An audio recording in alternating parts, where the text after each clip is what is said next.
can you help our consumers understand why developers just can't go build more? What new construction projects in Chicago have worked? How does having a relocation department benefit my clients? What are you expecting to see in 2025? These are always dangerous questions. Okay, we are back at it, and we have a return guest. That means he didn't hate the experience so much the first time that he came back for more punishment. Today we have Zev Salomon with us. He is the principal of ZSD, which is a very reputable development company in Chicago. They are known for projects such as Peoria Green, the Boniface Church. You've been at this for quite some time, and gosh, 2 decades, 3 decades? 2.5. Zev is a absolute mastermind in the new construction world. The reality is that even now, all these months later, we are still dealing with so many inventory issues. The fix, as everybody in the real estate world knows, is new construction, or at least one of the fixes. And obviously, we've had quite a bottleneck there. But Zev, I just wanted to dive in and talk a little bit more about your space in new construction so that we can hopefully give our viewers a little bit of thought process on what to expect. Now that we've finished up 2024, it felt like a marathon. What did you really observe in the new construction space? You know, despite some of the talk of limited inventory, lack of supply, it's really weird in the new construction space when you have inventory and it doesn't sell. And I sort of want to call bullshit on it's just an inventory issue. I think we hit something here.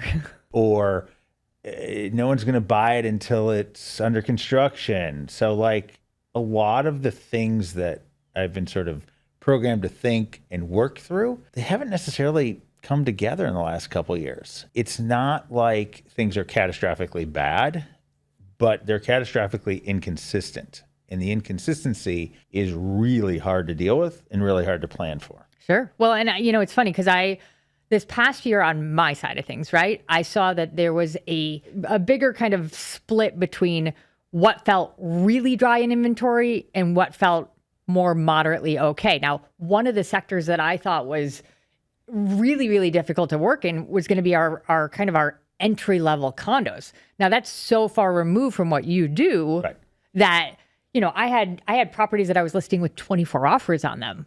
So that's the stuff that I need. But the reality is that stuff is hard to come by until the trickle down effect happens. And it's the total opposite in a lot of ways at the high end. Mm-hmm. So I've lived in the top of the pyramid at the top of the price point, not by choice, but by necessity. Yep. Because in Chicago, the difficulties of either zoning, density, financing, all the things that would point to being able to do a more entry-level building at scale are so difficult that it's basically impossible. So the few people that are left, like myself and not many others, it's all super high-end. Sure. And that's simply because that buyer group has remained somewhat there still, but they don't move real fast. No. And certainly the empty nester group, that's probably been a little more prevalent in our space in the last couple of years.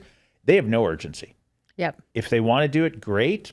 If they don't want to do it, I'll wait a year or 2 or 3. Well, and most of them are sitting in big houses somewhere with either a very low interest rate or no mortgage left. Correct. Yeah. Correct. But they're also old enough and experienced enough and wealthy enough to not necessarily care about interest rates. Sure. So even if they're getting a mortgage, they do understand that mortgage rates somewhere will go down, somewhere will change. The buyer who is a first or second time buyer, a move-up buyer, somebody who's trying to put down roots, they're really sensitive to rate. Yep. And I want to say in our world that rate has been the biggest impediment maybe to momentum, but I'm not even sure that's true. Sure. For the reasons that you just said. You can have a house that's a great price that has multiple offers. I really draw a distinction between product type this year. Yep.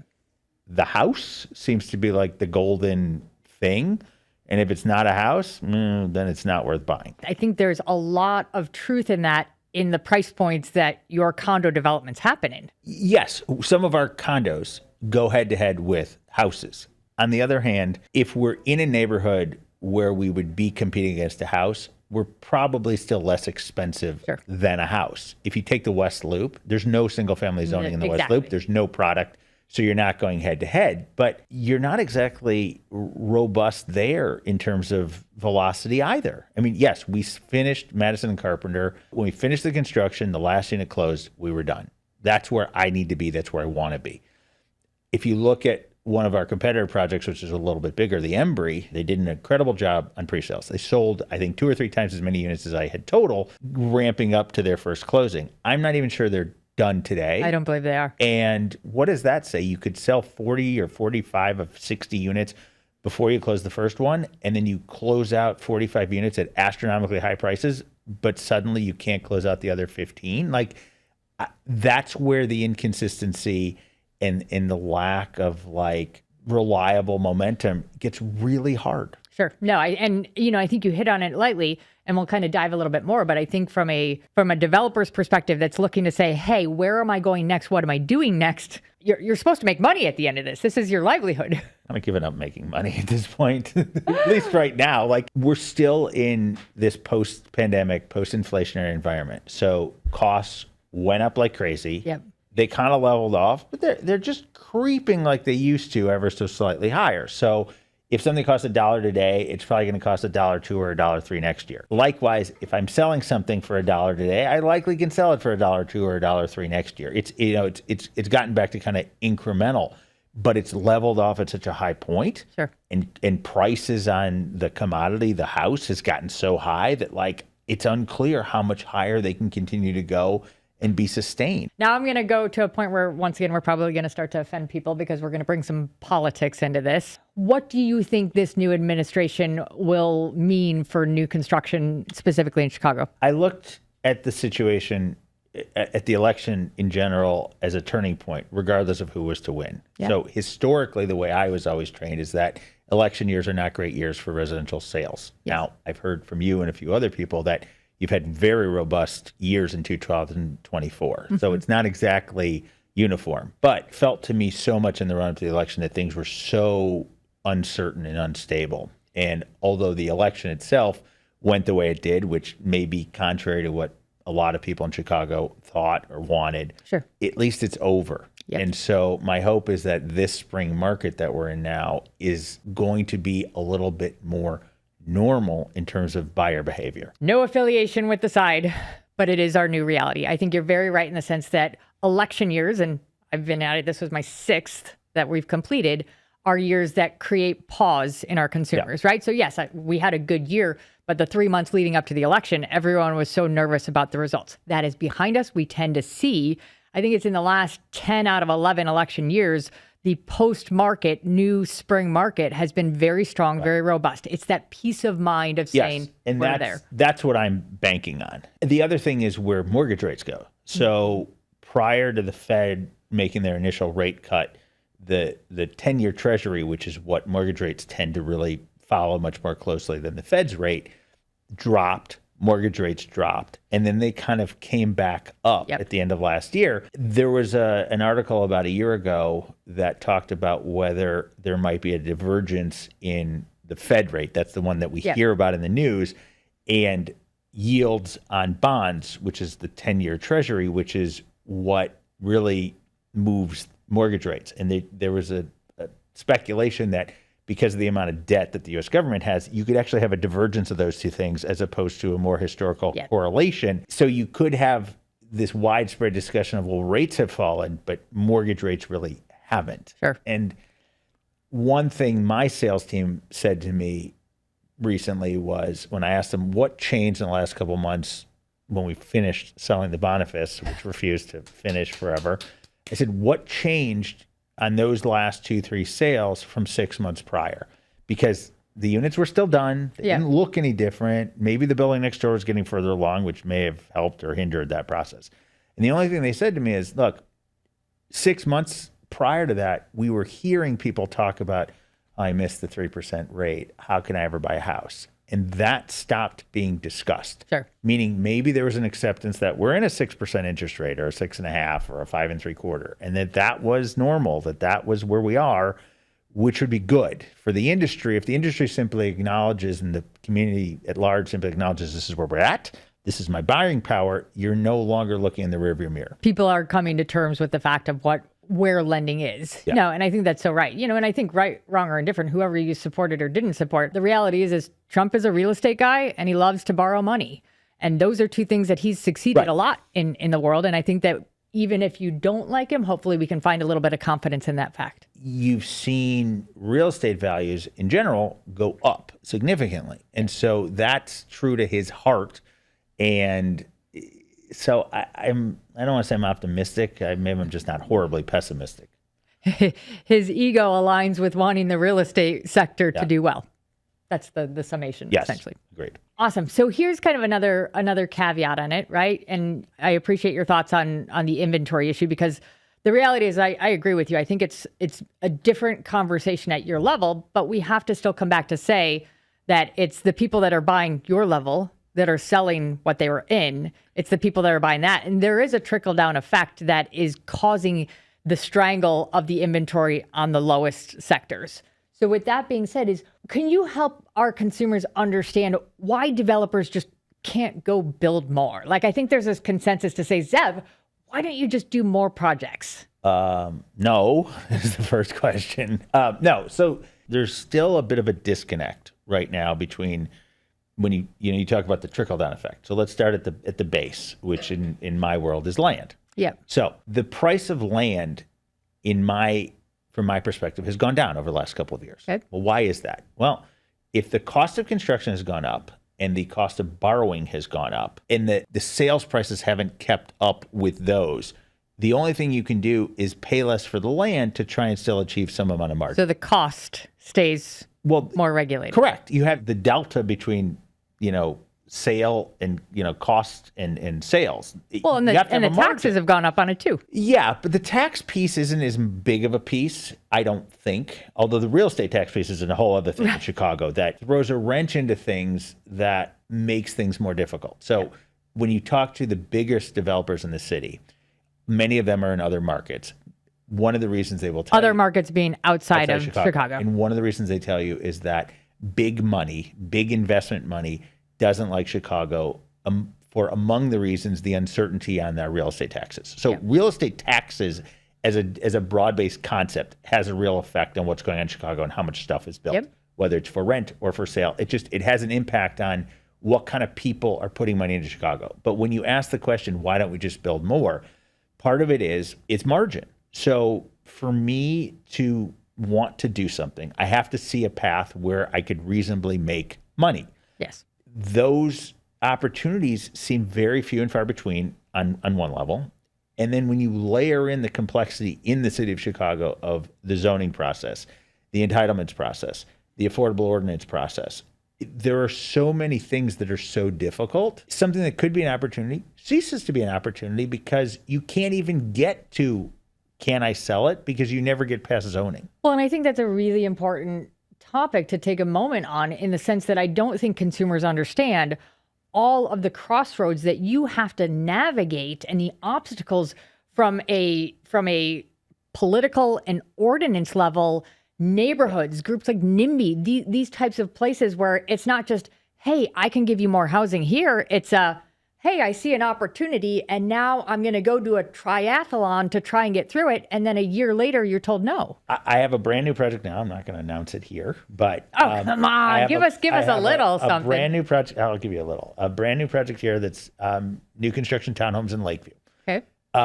Ooh. I can't advertise it yet because I don't have the alderman's buy-in that he's going to support it. So I can't do what I want to do or need to do to make the project go forward in a public space because I run the risk that either the alderman or the neighbors say, what the hell are you doing? Nobody's blessed this. And so without the blessing, you can't really get out there because it's perceived that you have not gone through the right channels. You've not done the right process. And so this is one of the multiple things that go on, regardless of whether it's going to make any money, whether it makes any sense, all these things. Well, so just to give our consumers a thought process on this, How long have you been investigating this idea? So I have been on this particular project. I've been working for at least 2 or 3 months right as of today, Okay.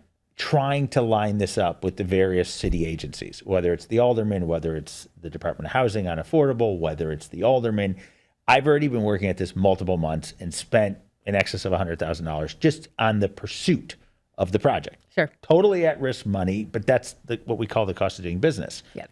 And I have multiple months left before I can then get to the point where I'm going to announce. Well, and let's just kind of play out this scenario here, right?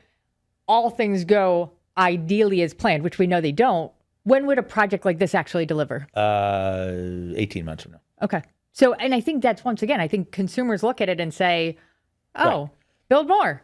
Oh, they're not making enough money. I don't think they think about all the different. The money's an aspect of it. And I'll throw this back to you. Do you want to bring me one of your buyers to be the first in? And the general brokerage community generally has a hard time saying, as an advocate for their client, you should buy this. You should be the first one in, because a logical response is, while I know Zev, while I trust him, while I think it's good, I don't know that you want to be the first buyer in. You want to see that 4 or 5 or 6 other people have said yes, so that you know this project is going to go forward, so that if you put that 10% earnest money payment up, that you're not going to be in limbo in 2 years fighting these guys to get it back because the project never went forward. Like, that's a reasonable thing to do and a reasonable thing to say.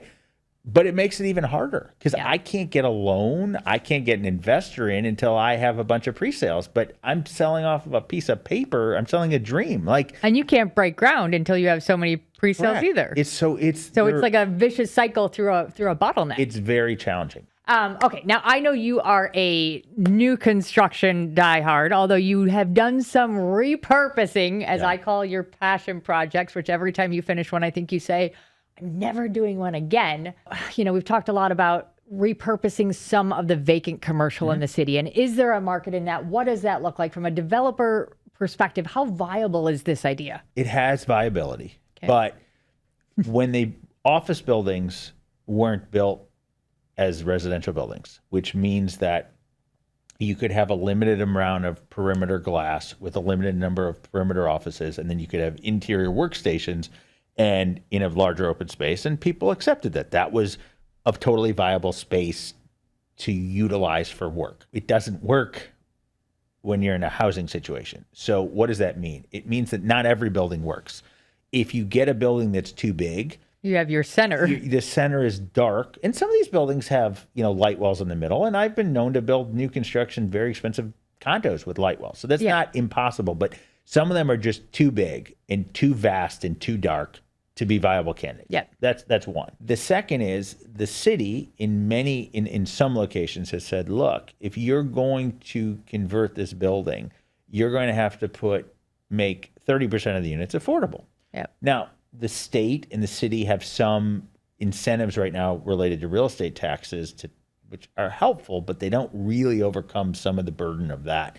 Because in today's market, if you're getting $4 a foot plus for retail rent, the affordable rent's probably more like $1.50 a foot, maybe $2 a foot. It's half or less, and it actually the delta grows as the top gets higher and higher. The bottom doesn't really move. Like it's fairly static, the affordable price. So you have another constraint in some buildings in some locations, notably in the Loop.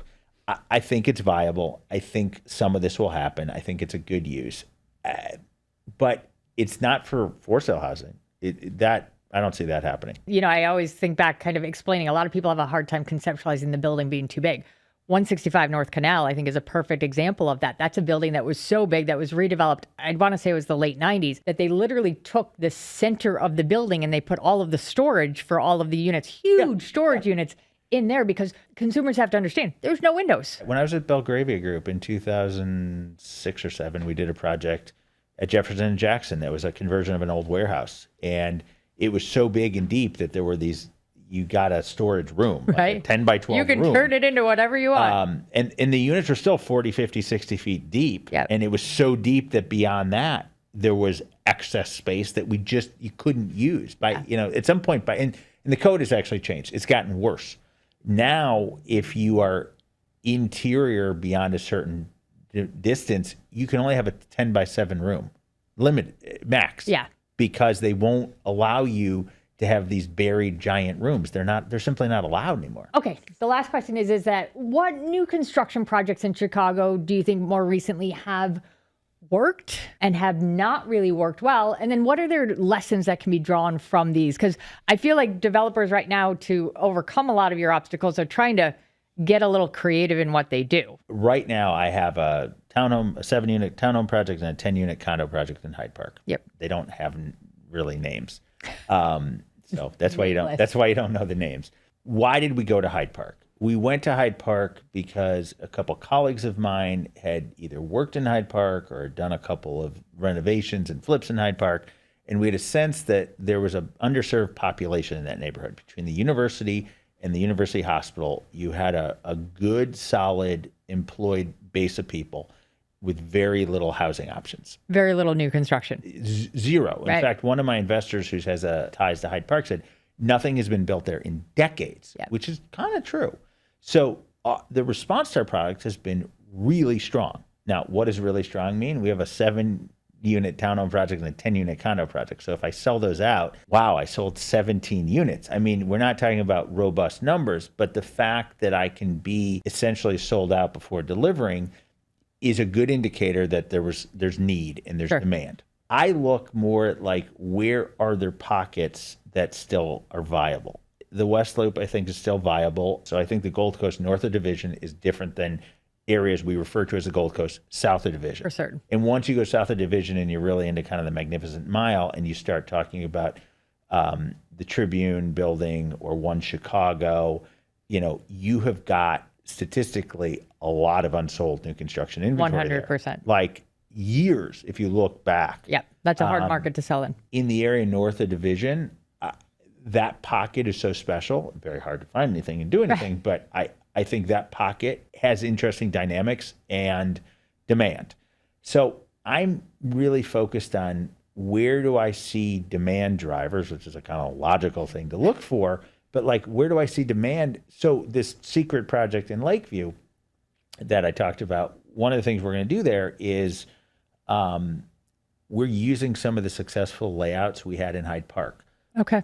Partly because they've been successful, partly because it becomes a de facto model. So if somebody says to me, I can't buy this without seeing it. You can get them through the other. Which is the other bullshit line I love. Not total bullshit, but some people say hard. It's hard. It's hard. It's definitely hard. We think we can take somebody and say, okay, let me walk you through this. I just built it. And so that message of, I just did this, it succeeded.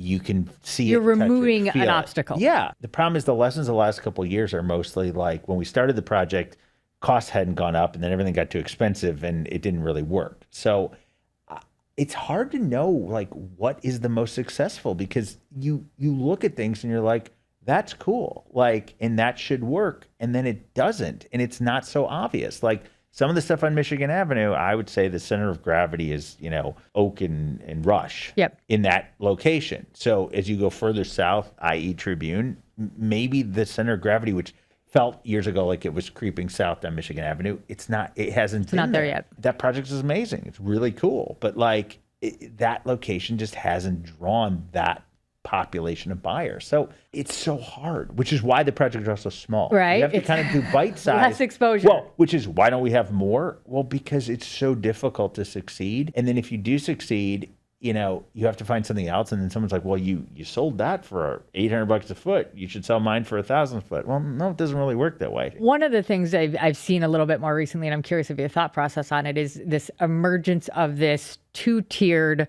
rental apartments and condos in a development. Doesn't work. In what sense? I'm not exactly sure. And I looked at this a couple of years ago. I had an idea in the West Loop to take a building that was struggling to get off the ground because of how it was zoned. And I said, could we do 40 or 50 super high-end beautiful condos and 35 or 40 super high-end beautiful rentals? I don't know why the hotel condo building, like the Ritz, I think works And you see that at the Waldorf and you see it at the Park Hyatt. So there is an example where the hotel high-end condo works, so the level of service is really high for those people. The combo condo apartment hasn't taken off here. I mean, and you see it with One Chicago, where their apartments get more money, I think, per square foot than anyone else in the city. Right. The location's A++, the building's, first class, yet the condos are really hard. Where I see it working better is where there is a clear delineation between the two, because I think what some developers like is the fact that the apartment side lets them build quicker. Correct. But on the flip side, and so there's some that where, take the Reed down on the south side, they've actually kind of separated. There are some amenities that are able to be used by both sides, but the condo side has completely their own amenities. I haven't followed the Reed closely enough over the last couple of years, but the Reed, to your point, had smaller, less expensive condos. Why didn't they fly off the shelf? That group of people is they just don't seem to be there. They don't want to buy that demographic, whatever they're okay renting it. They're going to rent forever. But if you look at, and I can't remember the name, but Tom Rozak did a building on Randolph, just west of Michigan Avenue, that was supposed to be many stories of rental and then a few stories of condo. They ultimately all went rental because it didn't work. There's a couple of these, One Chicago is sort of similar, where like the combo apartment condo has not worked. The hotel, as I said, I think works because you get a level of service for the resident. And at that level, at the high end level, the people in the Ritz-Carlton at 180 Pearson, like that is an affluent buyer, and they really like that experience of going downstairs. That just happens to be a building I'm more familiar with than the others. But I get it. Yeah, no, I agree. I think that it's an unclear path forward. So if people are going to take away one way that they can help support development in their neighborhoods, I would guess that a lot of people don't realize what their objections to development within their own neighborhoods are. Voices matter, and the aldermen in the city listen to their constituents. The things that we hear most often are, it's too big, it's out of scale, I'm worried about traffic. Those have been kind of the historical things. But what the city really needs to do is allow more stuff to be built. And the idea of building it around transit hubs makes a lot of sense, letting us build density there. We also need it for tax base. The city needs more revenue. More money. And the only way you're going to do that is through density. People have to accept that density is an okay thing. It's certainly on commercial streets and at train stations. Like that's a piece of this. And we live in the city, essentially. Yeah, and it's not so scary. And the city's really trying to promote a lot of anti-car things. They really are trying to push anti-car in some ways that don't make sense to me, but in some good ways too. AKA the bike lanes. Well, it's not just that. There's a North Side alderman who is not very fond of car-oriented projects. So he won't, in his ward, let any drive-thrus happen. Okay, fine. But I've seen things on major streets, i.e. Western Avenue, where if ever there was a street to allow something with a car, it's Western Avenue, which is one of the ugliest streets in the country. It's the longest street. I think it's the longest. The armpit of the city, as I call it. It's the longest street in America. Yeah. I think Western Avenue is literally the longest street in America. It's 4 lanes. Like, you can't decar that street. No. Like, it doesn't, it's antithetical to what it is. Now, if you built a subway under it, okay, maybe. But there isn't the political will or the financing to do something like that. So each individual voice really matters. When the people come out and they yell at the developer and they say, you're a horrible person, you're ruining my neighborhood, the alderman listens. Why is he going to go against his constituents when they tell him that I'm a horrible person? Like, that's not going to happen. No, it's definitely a hard piece. Well, Zev, thank you so much for being here. You are always a wealth of knowledge. I hope that our consumers can take away some of this understanding of it's just not that you can't build, it's that it's a very difficult path from point A to point B. And I'll close by saying I haven't lost faith in the city. I grew up here, I was raised here, I'm raising my kids here. Chicago's really a phenomenal city. It gets such a bad rap, and I don't know how we change that exactly, but I haven't given up trying. Well, you and me both on that. Okay, we're back at it. And I know I always say I'm really excited about our guest. What can I say? We have incredible guests, and this one is no exception. We have another OG of App Properties with us today. We have Mr. Kevin Van Eck. Kevin, thank you so much for being here. I'm so grateful to be here. Thank you for the invite. It's going to be a really good conversation because, as you said, we are both OGs when it comes to App Properties. I don't know if I'm a true OG, but I've been around for enough years for certain. So anyways, let's dive right in. Your role at what I would call an independent local brokerage as App Properties is incredibly unique. Do you mind just giving us a little bit of an overview of what you do now? Sure. So I started as an agent at App Properties and then, climbing through the ranks, moved over to the staff side. And does that mean you got smarter than the rest of us? I think I learned more, not than anyone else, but what I think I did is I put myself in places to be able to really, as you said, learn everything there is to know about App Properties and the infrastructure. Awesome. And that's, one of the reasons I was so excited and so grateful that you came on was that I think people understand, right? They understand when they're hiring Amanda McMillan, Chicago home partner. They understand what I'm bringing to the table, what the team is bringing to the table. But I think that a lot of consumers don't fully understand, why does Amanda McMillan choose to brand and affiliate with App Properties? And you have so much knowledge about what we can offer as a company, why I have this amazing backbone behind me. And that's really what I wanted to share with people. So I'm going to jump right in, right? We've got a lot of good content to talk about. Now, you've almost witnessed 2 decades of growth in App Properties. How do you think that growth has really benefited our clients and consumers? Well, when it comes to real estate, and whether you're a buyer or a seller, exposure is everything. And so when you're talking about exposure, bigger is not always better unless we're talking about exposure. The more exposure you get for listings, the more exposure to available properties that you can give, the better. And with App Properties, the way that growth has benefited, specifically over the last 5 years, is the growth of the company outside of the Chicagoland market. No, it's so true. It's so true because we have what started as this tiny little Chicago company grew. Right. You were what agent were you? In the 400s. I don't know the exact number. I was somewhere, I think, in the late 600s, but this company that grew to about that point. Now, how many agents do we have? Just under 3,300 as of today. Holy smokes. And that is in our Chicago sector or is in? That's just Chicagoland. Okay. Now, if we go all in, we have now grown. We've grown to the suburban markets. We've grown to Michigan. We've grown to Wisconsin. We've grown to Indiana. We've grown to Kentucky, I think. I know I'm missing some of the other things that we've done. Yeah. But now if you were going to look at us all in, how many agents do we have? If we look at App Properties and the App Properties network, we're just about 5,000 agents total. Holy smokes. 5,500, give or take. Wow. That seems really, really big. Now, obviously, as you said, one of the key components of that is that our growth, because we do talk about bigger's not always better unless you're in Texas. But here, our growth is really giving us more bandwidth, right? And with bandwidth comes more tools, more relationships, more things that kind of spawn out of those relationships. I see it in my business so often, and I think a lot of people forget about this. I have clients that come to me and say, okay, Amanda, it's time to sell our house. Obviously, you are our choice for us. Where are you going? We're going to California. Fantastic. Let me help you on that side. Amanda, you're not licensed in California. Heck no, but I know great people there through our networks.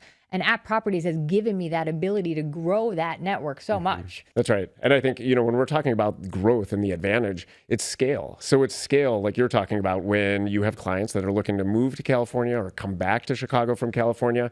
It's also scale when it comes to the technology and the marketing. So, there are a lot of smaller boutique, great brokerages out there. The difference is... That was very politically said. I'm trying to not upset anyone on your podcast. We're trying to keep it... Oh, come on. Let's piss people off. You want to get controversial? But I think we're able to do things, and you're able to do things, and agents at App Properties are able to do things that support their clients' success that maybe a smaller brokerage wouldn't be able to, because it's either not financially possible because of scale, or they just don't have the bandwidth, as you said, to be able to support it. I remember that the powers that be at App Properties were courting me for quite a few years before I came over. And at that time, I kept saying to them that they were a little too young. They were going through growing pains. And finally, what really got me in was all the way back in that time during the housing crisis. They were at that point pushing forward with their technology. They were doing when every other big brokerage was hunkering down and not spending anything. They had their checkbooks open. They were spending. Now, fast forward, the things that the company is doing from a technology state, which can only be done with the ability of a big name, a big brand, and deep pockets, have to say it that way, Right. are things that give me tools to do my job better for my clients. That's right. There's two facets to it, right? It's the service that you provide. So there's technology that we've built that is client facing and consumer facing. And whether it's, a consumer, one of your clients knowing where they are in the transaction, being able to see all of the exposure that you're creating through the reports that we generate, there's that side. But you mentioned, allowing you to do your job, the efficiency side on the back end that sometimes consumers don't see, that allows you to do more. Because, since you started in the industry and since you came to atproperties, our job has expanded. Yeah. There's so many other tools and resources and ways that we need to market ourselves and also our clients' listings. So with that, we make it more efficient so that you can actually provide that higher level of service without running around scrambling. No, it's true. I mean, it's funny. We always talk about the fact that over the past few decades, our expertise and our personal bandwidth has exploded because now, we're not the gatekeepers of the information, which I never liked that part of our industry, but now we're everything else, right? Like you wear all the hats in atproperties, we wear all the hats on every different facet of the transaction and then some. All fantastic stuff, because obviously it's been a fun ride to be a part of. It has. Okay, so this is going to tailspin really nicely off of what we were just talking about. Since atproperties that started as this local company has exploded, what have they done to remain more competitive on a global sense with some of the big name, what we use that word, franchises? Sure. And I'm going to stay away from the franchise name. We will use the affiliate word. Yes. I will use the affiliate word. But I think we saw the culture at atproperties and all of the tools and resources.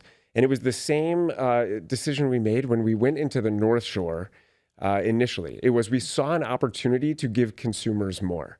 And so as we started looking around, certainly within the country, but also internationally, we saw there was alignment with other brokerages from a culture standpoint, alignment from a people standpoint, from a service aspect, and market share, meaning we saw leaders in their markets doing similar things to atproperties. And so we joined a couple of networks. Going back to about the time 2010, 2011, we joined a network called Leading Real Estate Companies of the World. Yep. And Leading Real Estate Company of the World has over 550 affiliate brokerages that are members. Okay. And so that provided exposure and resources for our agents to be able to connect, as you were saying earlier. Then we joined a network called Luxury Portfolio. And Luxury Portfolio provided exposure for luxury listings. It was really all about marketing. And it was a network of the top luxury brokerages around the world as well. And there were about 100 of those. But most recently, with the acquisition of Christie's International Real Estate, this is really exciting because not only do we have the network of other brokerages, of like-minded, great service providers, and great culture, but this now is also a consumer recognized brand. And so that provides additional exposure for your clients when it comes to being able to really target the right consumers that are most likely to purchase or be interested in the properties you list. This concept right here, I think, is so important to nail down, right? Is that I always talk, especially, if I'm going to transition into a different industry, mortgage lending, right? I've always said some of my favorite companies to work with, Proper Rate does quite a bit. Guaranteed Rate does quite a bit like this. They are bankers and they're brokers, right? They have their own internal aspects, right? What keeps them small, what keeps them local, what keeps them intact. But then they have this backside where they have this bandwidth and this exposure that gives them that.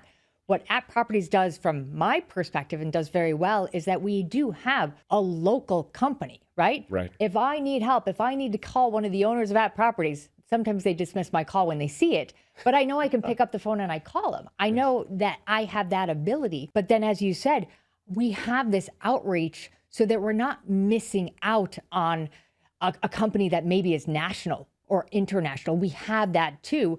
And as you said, with this whole affiliation with Christie's International Real Estate, now we truly have that affiliation. Before it was like we had it, we were maybe riding on the coattails of it. Yes. But now we truly have this local yet national and international presence, which for me, for my clients, it's spot on. It gives us so much more exposure than we had before. It's not new. Consumers are moving all over the country and internationally. So it is that exposure because no longer is it just local.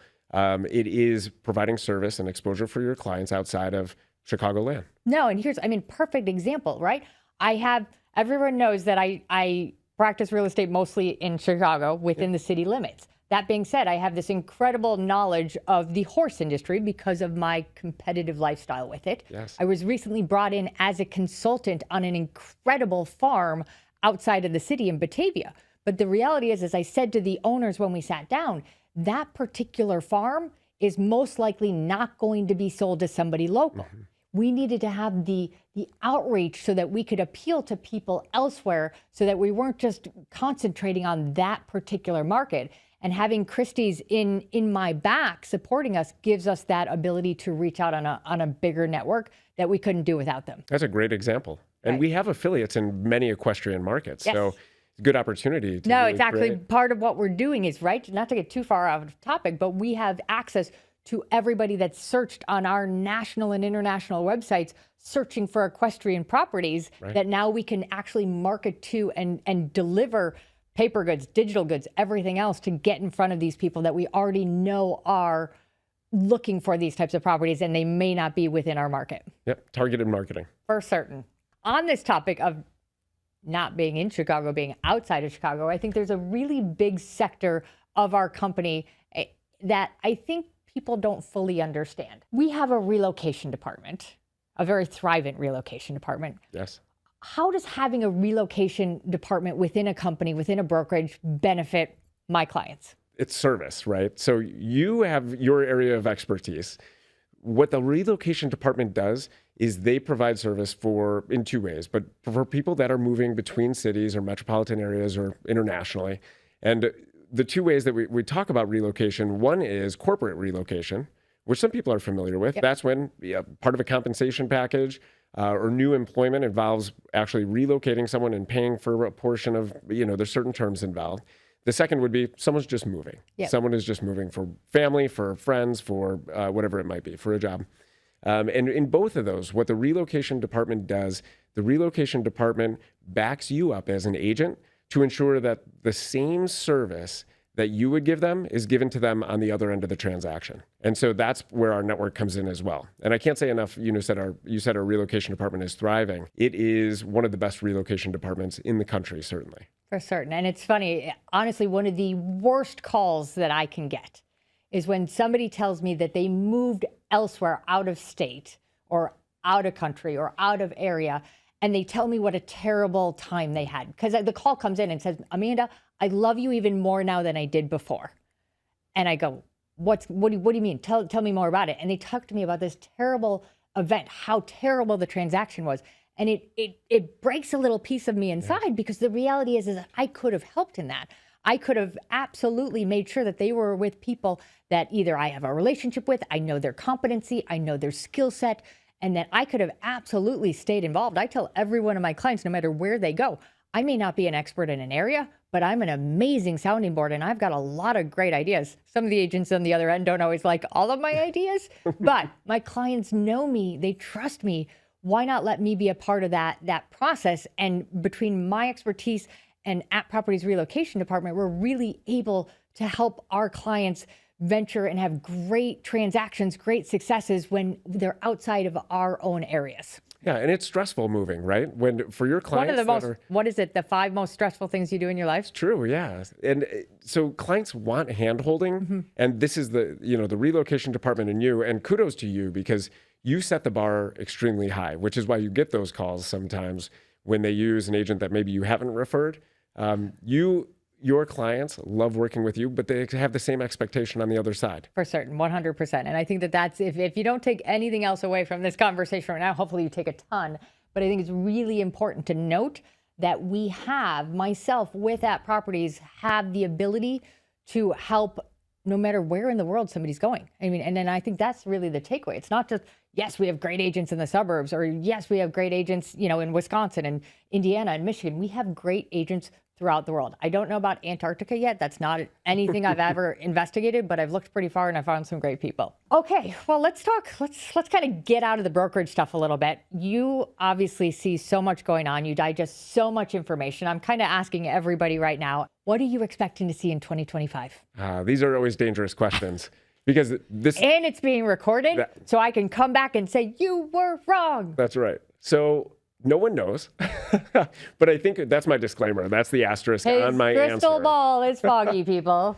But I think, and it keeps shifting, right? And what we've seen right now for 2025, I think it's going to be steady. I don't see immense transaction growth, but I do see, people have to move, whether it's whatever life changes have come.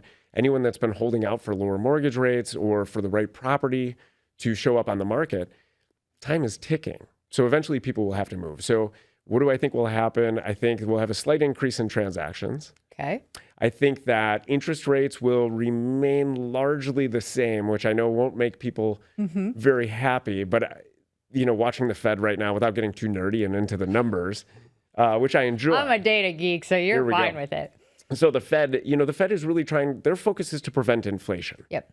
And so with that, there's hesitancy in lowering the interest rate, I guess, meter their response when it comes to interest rates. Okay. So to summarize. That's the safest answer I've ever heard. I think it'll be a great year for buyers and sellers. Yeah. I really do. And that's not coming from the real estate perspective or cliche when it was always a great time to buy or sell. Absolutely. But I do think things will remain steady. I do think that there will be increased inventory. There is still significant demand out there. Yes. And remember, we're talking globally or at least nationally at this point. Right. Every market is a little bit different. But increased inventory, but it'll be taken up fairly quickly by demand. And see, I'm really used to falling flat on my face because every year I have a report card. At the beginning of the year, we do our predictions. At the end of the year, we judge ourselves. That episode is coming soon. I've gotten pretty used to, especially over the last 4 or 5 years when it's been a volatile roller coaster of some things just kind of going. But I think I think there's a lot of truth in this. I think our inventory issue is something, and now I'm going to bring it back into Chicago. I think our inventory issue is something that we are going to be dealing with for at least the next 3 to 5 years. It is not an easy fix. It is so hard to build construction in our city right now. I think that it's really something that is going to be difficult for us to overcome. With inventory staying the way it is, I think we will continue to see a very strong seller's market. Yes. But I think you're right. People have to move. So we're going to see, I think, a decent amount of competition. I think people will become a little bit numb to the interest rates. Our clients, we're trying to advise them, don't wait for the rates to go down. That, in my opinion, is some of the worst advice that you could get, because the reality is I talk about lateral moves.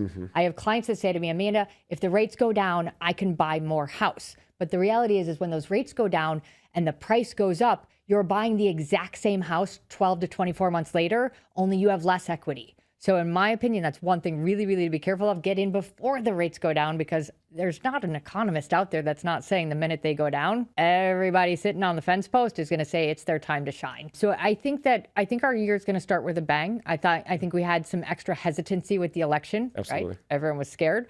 People could still be scared, but I think that is enough behind them that they're going to figure out what we do next. I think it's going to be a busy year. I think it's going to be a more optimistic year. This past year felt a little bit like there was a lot of getting kicked in the guts between the NAR settlement, the election, and everything else. So yes. I'm very excited about the new year. I think it's going to be a great time. I think it's going to be even more important to make sure that you're aligned with great agents, because I think that's going to be one of the real big differentiators as we navigate through. Absolutely. As you mentioned, whether it's inventory and finding inventory as a buyer, or if it's marketing your property to maximize the price, working with a great agent is key. And that's where atproperties really shines, because it gives the resources. So you have your expertise. You work incredibly hard for your clients, and atproperties supports you from the back end. And that's why I know I've been here for, what did we say, 16 years, and you've been here since... I think, what did we say, about 14? That's right. Something like that. It's getting close. Yeah. No, for certain. And it's the, how blessed and how fortunate are we? That's the reality of it, is that it's great partnerships that lead to greatness. Been around for a heck of a ride for the company, personally, professionally, with everything going. And I think it's been fantastic. Well, Kevin, I can't thank you enough. You have been a wealth of knowledge, as I knew you were going to be. I appreciate you bringing more identity to the brand that I have loved and affiliated with for so long now. Thank you from the bottom of my heart. Thank you for having me. I really appreciate it. This has been fun. Until next time, Chicago.